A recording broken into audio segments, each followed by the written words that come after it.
안녕하세요, 여러분. 오늘도 평온한 하루 보내고 계신가요? 오늘은 중년 여성들이 70세 전에 가장 많이 후회하는 4가지와 그 후회를 극복하고 삶을 더 아름답게 만들어가는 방법에 대해 이야기해 보려고 합니다. 혹시 여러분도 그때 조금 더 잘했더라면 하고 후회했던 적 있으신가요? 괜찮습니다. 오늘부터 조금씩 바꿔가면 돼요. 그럼 첫 번째 이야기부터 시작해 볼게요. 첫 번째는 바로 건강이에요. 50대, 60대에는 다들 바쁘잖아요.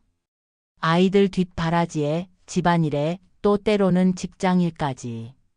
그러다 보면 내 몸을 돌보는 게 항상 뒤로 밀리게 돼요. 한 분이 이런 이야기를 하셨죠. 평소에 허리랑 무릎이 조금씩 아프긴 했는데 대수롭지 않게 넘겼어요. 그러다 60대 중반에 수술을 받고 나서야 깨달았죠. 아, 내가 왜 그때 내 몸을 좀 더 돌보지 않았을까? 하고요. 이런 후회 너무나 공감되지 않으세요? 그래서 오늘부터라도 내 몸을 위한 작은 실천을 시작하셨으면 좋겠어요. 먼저 아침에 일어나서 10분 스트레칭을 해보세요. 무릎 돌리고 허리 쭉 펴고 손끝까지 기지개 켜는 동작만으로도 큰 도움이 돼요. 그리고 하루에 꼭 5,000보 걷기부터 시작해보세요. 스마트폰에 걸음수를 기록하면 목표를 세우는 데도 좋아요. 또 중요한 건 정기적인 건강 검진이에요. 미루지 말고 내 몸 상태를 체크해 보세요. 이렇게 하나씩 시작하면 분명 더 건강한 나를 만날 수 있을 거예요. 두 번째 후회는 하고 싶었던 일을 미룬 것이에요. 어떤 분은 이런 말씀을 하셨어요. 젊었을 때 그림을 배우고 싶었는데 늘 나중에 해야지라고 생각했어요. 근데 나중에 보니 체력도 자신감도 많이 떨어져서 엄두가 안 나더라고요.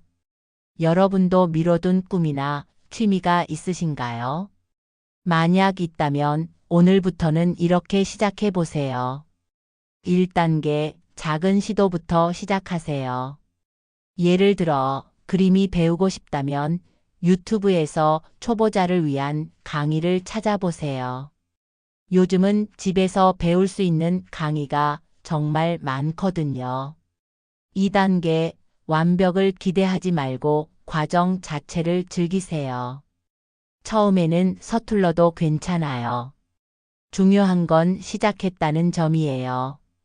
3단계 배운 과정을 기록해 보세요. 매일 조금씩 실력이 늘어가는 걸 보면 스스로 대견해질 거예요. 내가 이렇게 성장하고 있구나 하는 느낌 정말 멋지지 않나요? 세 번째는 인간관계를 소홀히 한 후회입니다. 아이들이 독립하고 나면 우리 주변 사람들이 점점 줄어들어요. 친구들에게 연락하려고 해도 어색해지고 모임에 나가는 것도 귀찮아지고요. 그러다 보면 60대 후반이 되어서야 아, 그때 친구들과 시간을 더 보냈더라면 하고 후회하게 돼요. 그렇다면 어떻게 해야 할까요? 먼저 작은 연락부터 시작해 보세요. 오랜 친구에게 잘 지내니? 한마디만 보내도 돼요. 그리고 정기적인 만남을 계획하세요. 한 달에 한 번 친구들과 차를 마시거나 산책을 하세요. 또 새로운 사람들을 만나고 싶다면 지역 모임에 참여해 보세요. 여러분은 혼자가 아니에요. 마지막 후회는 감정을 억누르고 산 것이에요. 여성들은 가족과 주변 사람들을 위해 참는 경우가 많아요. 그런데 쌓인 감정은 결국 나를 더 힘들게 해요. 60대에 들어서야 후회하면서 말하죠. 그때 내 속마음을 더 솔직히 말했더라면 어땠을까? 이제부터는 감정을 억누르지 말고 표현하세요. 하루 5분이라도 감정 일기를 써보세요. 나는 오늘 이런 기분이 들었어. 이렇게 간단하게 적는 것만으로도 마음이 편안해져요.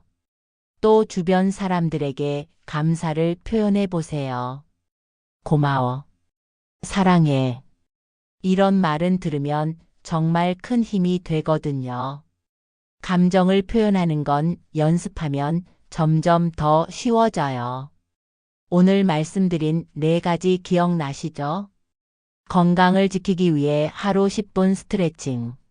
하고 싶었던 일을 시작하며 꿈을 찾아가기.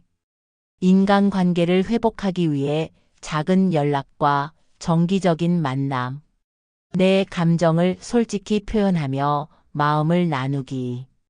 여러분, 후회는 과거를 비추는 거울이지만 그걸 통해 오늘을 더 나은 날로 만들 수 있어요.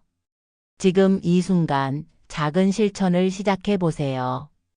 여러분의 70세는 분명 더 밝고 행복할 거예요. 그럼 저는 다음 영상에서 또 따뜻한 이야기를 들고 찾아뵐게요. 오늘도 행복하세요.